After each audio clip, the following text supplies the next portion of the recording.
OPM tembak sopir dan bakar truk kini masuk goa diburu Brimob dan Kartens. Satgas Damai Kartens 2024 sudah mengantongi ciri-ciri pelaku penembakan terhadap seorang sopir truk di Yahukimo.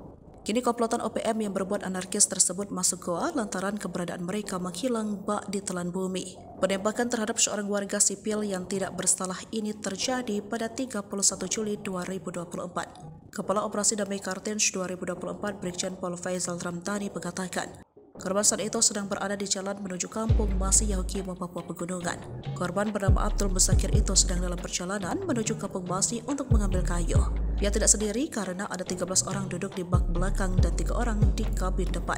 Saat truk melaju, tiba-tiba KKB yang berjumlah 6 orang muncul dari semak-semak dan mengadang truk tersebut. Satu dari 6 orang tersebut membawa senjata api jenis SS2, sementara 5 lainnya membawa senjata tajam jenis parang.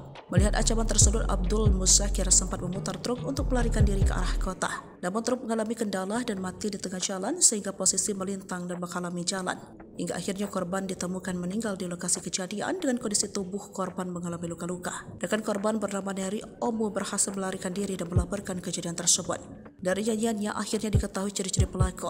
Hingga saat ini 13 penumpang yang berada pada bak truk bagian belakang belum diketahui keberadaannya dan masih dalam pencarian oleh tim gabungan Satgas Ops Damai Kartens dan Polres Yahukimo juga Brimob Polda Papua.